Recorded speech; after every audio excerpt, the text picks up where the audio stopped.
नवरात्रे आएंगे, प्रारंभ होंगे।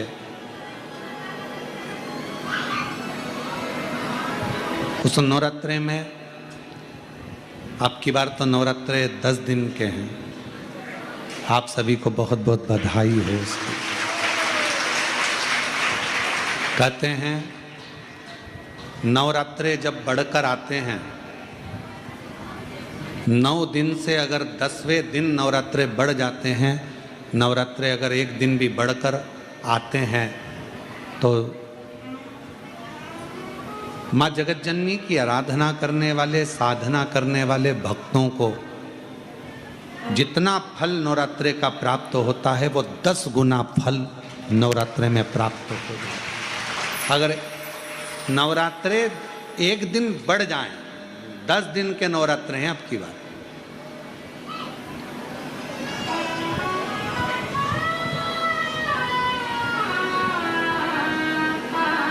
जो शरदीय नवरात्र इस वर्ष प्रारंभ हो रहे हैं वो 10 दिन के हैं, बढ़कर आ रहा है। शिव शक्ति की खूब आराधना करो, भगवान शंकर और पार्वती की खूब साधना करो, शिव पार्वती का भजन करो, शिव पार्वती का स्मरण करो, शिव पार्वती की भक्ति करो, मंत्र जाप करो, नाम जाप करो, कीर्तन करो, आराधना करो, साधना करो, वो फल देते हैं।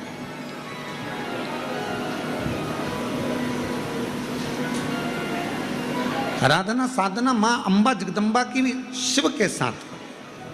ये जो आप पहले दिन ही कलश स्थापना होती है और पहले दिन ही आपको ये ज्ञान हो जाए कि बच्चे पूछें कि कलश क्यों रखा जाता है, कलश के ऊपर आम के पत्ते क्यों लगाए जाते हैं, कलश के ऊपर नारियल क्यों रखा जाता है, कलश के ऊपर 9 बार मोली क्यों बांधी जाती है, मोली मतलब लच्छा नाड़ा 9 बार क्यों लपेटा जाता है नारियल के ऊपर, कलश के ऊपर जब रखते हैं।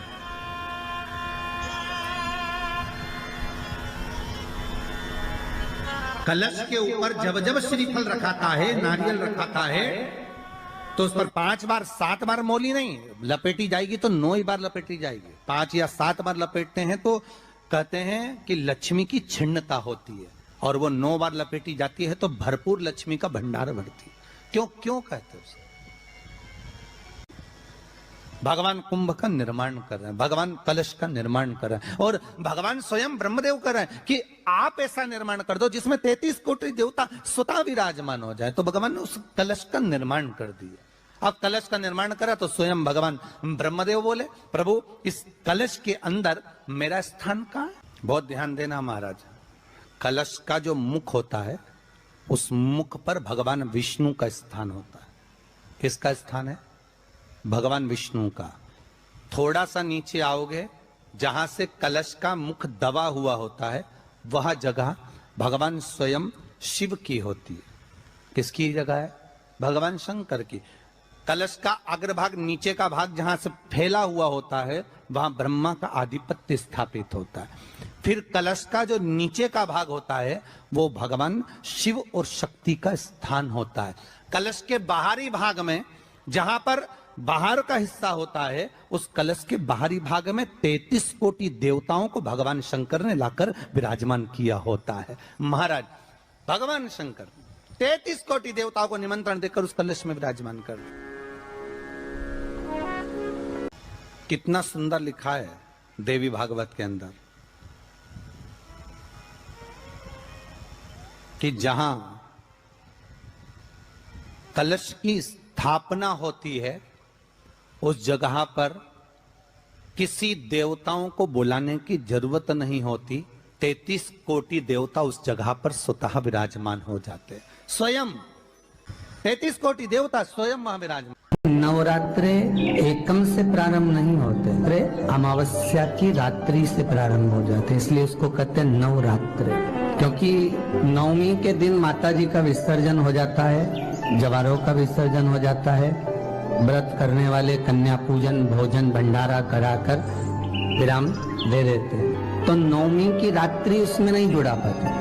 उसमें रात्रि अगर जुड़ती है तो ये अमावस्या की रात्रि से जुड़ना प्रारंभ होता है, तब जाकर वो नवरात्रि पूर्ण हो पाती है। पितृलोक में पितृ जैसे निवास होकर भी इंतजार करते हैं। 4 नवरात्रे हैं तो 4 ही श्राद्ध हैं। आज मौनी अमावस्या है, श्राद्ध का विराम हो जाता है और कथा अर्थात नवरात्र प्रारंभ हो जाते हैं दूसरे दिन।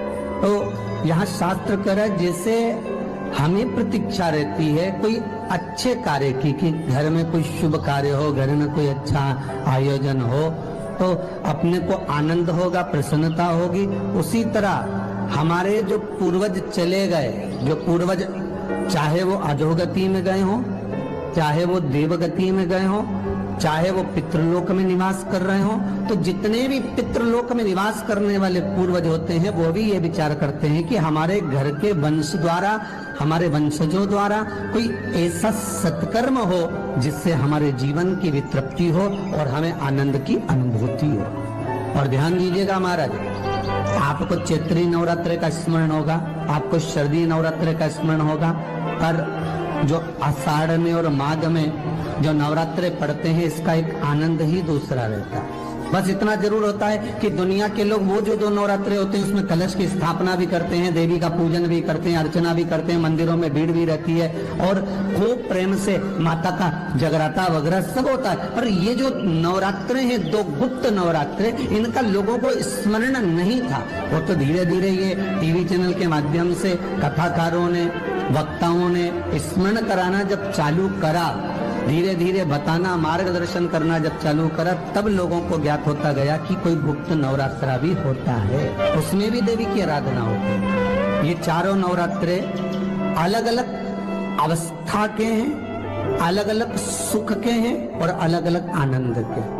आपके घर में पितृदोष है, आपको ऐसा महसूस होता है, तो किसी भी नवरात्रि के पहले जो अमावस्या पड़ती है, जिस दिन अमावस्या रहे उस दिन चावल की कटोरी में एक कपूर का टुकड़ा रख दीजिए, छोटा सा, और कपूर का टुकड़ा रखकर उस कपूर को दरवाजे के बाहर कटोरी में ही, चावल रखी हुई कटोरी में ही उसको पितरों का स्मरण कर कर जला दीजिए। और जलाने के बाद उस चावल को कहीं भी किसी भी वृक्ष की छांव में पक्षियों के लिए डाल दीजिए। शिव महापुराण की कथा कहती है, अगर मान लो पितृ आपको कष्ट दे रहे हैं, पितृ आपको तकलीफ दे रहे हैं, कोई काम नहीं होने दे रहे हैं, या कहीं आपको ऐसा लगता है कि पितरों का दोष है, तो वो पितृ दोष देवी, अब ये जो आप करेंगे ये कब कर रहे हैं? अमावस्या के दिन आप उसको रख रहे हैं, अमावस्या के दिन उसको रखकर रात भर आपने रखा कपूर के साथ में, सुबह एकम पड़ गई, नवरात्रि लग गई, उसी दिन उसको जलाकर आपने पटक दिया। अर्थात उससे देवी और पितृ इन दोनों का आशीर्वाद जो प्राप्त होता है, तो घर में से पितृदोष समाप्त होकर लक्ष्मी की वृद्धि प्रारंभ हो जाती है, कार्य में सिद्धता आ जाती है। और नवरात्रि में भी देवी की आराधना का एक स्मरण का सुख है महाराज। ज्योत का विधान है, नवरात्रि में देवी की ज्योत लगती है, अखंड ज्योति लगती है, जवारे बुआए जाते हैं, कलश लगता है। ज्योत का भी विधान है, जिसके यहाँ दिया अखंड जलाया जाता है, अगर वो दिए की लो, दिए की बाती अगर दक्षिण दिशा की होती है तो उसके घर में साल भर में एक घात जरूर होती है। जो दिया अखंड जलता है उसकी बाती का मुख दक्षिण का नहीं होना चाहिए। अगर आपने देवी भागवत का स्मरण करा हो, देवी भागवत को अगर सुना हो, तो देवी भागवत में स्पष्ट किया गया कि पूर्व की ओर मुख करा हुआ दिया, अर्थात पूर्व की ओर ज्योत जो जलाई जाती है वो संपदा की वृद्धि करती है। पश्चिम की ओर मुख कर कर जो ज्योत लगाई जाती है महाराज, वो वैभव को देती है। और उत्तर की ओर जो मुख कर कर ज्योत जलाई जाती है, उत्तर की ओर जो ज्योत का मुख रहता है वो आयु की वृद्धि करती है, घर में अकाल मौत को रोकती है। दक्षिण की ओर ज्योत ना लगाएं, अगर आपको लगाना है पूरब की लगाएं, पश्चिम की लगाएं या उत्तर की लगाएं। और जितने दिन महारानी जगदम्बा जगतधात्री दुर्गा भवानी चैत्र नवरात्रे में, शरदीय नवरात्रे में, आषाढ़ी नवरात्रे में, आदिक पौष नवरात्रे में हम जगत जननी जगदम्बा की जब स्थापना करते हैं, या हम नूतन घर का प्रवेश करते हैं, या गणेश जी की स्थापना करते हैं, या कोई दुकान को प्रवेश करते हैं, या कोई शुभ कार्य करने के लिए अग्रण्य होते हैं, तो हम कलश की स्थापना क्यों करते? कलश के अंदर आखिर ऐसा क्या विराजमान है कि 33 कोटि देवता उस कलश के अंदर आकर बैठ जाते हैं। आप कोई यज्ञ करने जा रहे हो, आप कोई पोथी पुराण करने जा रहे हो, आप कोई अच्छा कार्य करने जा रहे हो, तो ब्राह्मण देवता कह देते कलश की स्थापना होगी, कलश की शोभा यात्रा निकलेगी, कलश यात्रा निकलेगी, कलश विराजमान होगा। उस कुंभ की, उस घड़े की महत्वता कहां से प्रकट हो गई? शिव महापुराण की कथा कहती है महाराज, भगवान ओघड़दानी शंकर स्वयं आद्य शक्ति जगदम्बा से कहते हैं कि जगदम्बा तू क्या चाहती है बोल। तो जगत जननी जगदम्बा कहती है कि जहां मैं हूं वहां शंकर है, ये आपने कह दिया, पर जहां शंकर है वहां पार्वती का होना जरूरी है। उसके लिए सिद्ध करने के लिए एक स्थान ऐसा बनाया जाए जहां पर शंकर विराजमान है और शंकर के साथ पार्वती विराजमान है। तो शिव जी ने कहा पार्वती उसके लिए मैं तुझे एक सुंदर कलश का निर्माण कर देता। अष्टमी के दिन कन्याओं का भोजन कराओ या नवमी के दिन कन्याओं का भोजन कराओ, पर देवी भागवत तो कहती है, देवी भागवत तो वर्णन करती है कि पहले नवरात्रे से लेकर नौमी तिथि तक जितने दिन देवी के होते हैं, प्रत्येक दिन में आप किसी भी दिन कन्याओं का भोजन करा सकते हो, पहली रात्रि से लेकर, पहला दिन से लेकर। पर 90 दिन तो सवेरे पूजन करके, यज्ञ करके, अनुष्ठान करके देवी को विसर्जन कर दिया, फिर नवरात्रि पूर्ण कैसे हुई? नवरात्रि की पूर्णता होती है अमावस्या की रात से गिनी जाती है।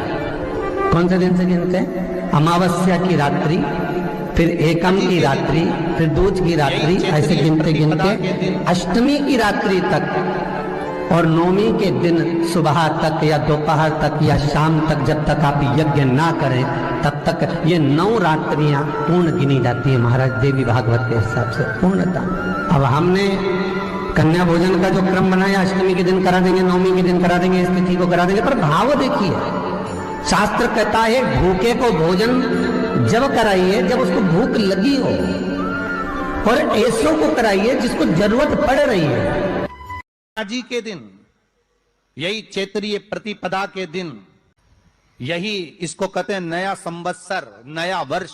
हिंदू धर्म में क्यों कहा जाता है? आज ही के दिन ब्रह्मा जी ने, महाराज संपूर्ण ब्रह्मांड की रचना करने वाले, जिनको भगवान शिव ने स्वयं ब्रह्मदेव से कहा है कि ब्रह्मा जी तुम सृष्टि खंड को आगे बढ़ाइए, सृष्टि की रचना करिए, और आज ही के दिन, यही चैत्रीय प्रतिपदा के दिन, यही इसको कहते हैं नया संवत्सर, नया वर्ष। हिंदू धर्म में क्यों कहा जाता है? आज ही के दिन ब्रह्मा जी ने, महाराज सृष्टि की रचना करना प्रारंभ करा था। आज ही के दिन भगवान शिव और ब्रह्मा का संवाद हुआ था। सीधे भगवान शंकर ब्रह्मदेव के पास जाकर बोले थे, हे ब्रह्मदेव आप सृष्टि की रचना करिए। अष्टमी के दिन कन्याओं का भोजन कराओ या नवमी के दिन कन्याओं का भोजन कराओ, पर देवी भागवत तो कहती है, देवी भागवत तो वर्णन करती है कि पहले नवरात्रे से लेकर, पहले नवरात्रे से लेकर नौमी तिथि तक जितने दिन देवी के होते हैं, प्रत्येक दिन में आप किसी भी दिन कन्याओं का भोजन करा सकते हो, पहली रात्रि से लेकर, पहला दिन से लेकर।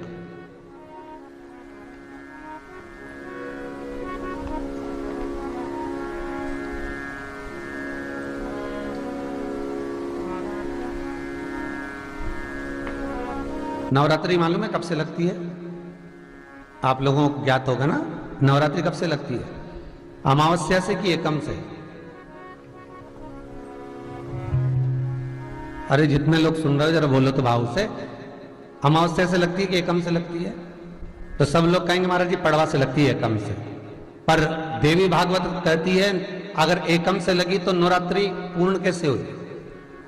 एकम का दिन लगी तो एकम के दिन की रात्रि, फिर दूज के दिन की रात्रि, तीज के दिन की रात्रि, चतुर्थ दिन की रात्रि, पंचम दिन की रात्रि, छठे दिन की, सातवें दिन की, आठवें दिन की, 9वें दिन की रात्रि। पर 9वें दिन तो सवेरे पूजन करके, यज्ञ करके, अनुष्ठान करके देवी को विसर्जन कर दिया, फिर नवरात्रि पूर्ण कैसे हुई? नवरात्रि की पूर्णता होती है अमावस्या की रात से गिनी जाती है। कौन से दिन से गिनते हैं?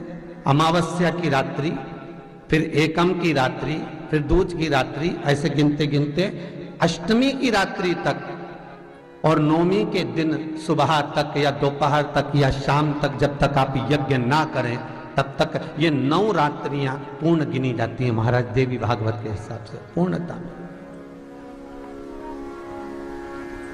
में गिनी जाती। अब हमने कन्या भोजन का जो क्रम बनाया, अष्टमी के दिन करा देंगे, नवमी के दिन करा देंगे, इस तिथि को करा देंगे, पर भाव देखिए, शास्त्र कहता है भूखे को भोजन जब कराइए जब उसको भूख लगी हो, और ऐसों को कराइए जिसको जरूरत पड़ रही है।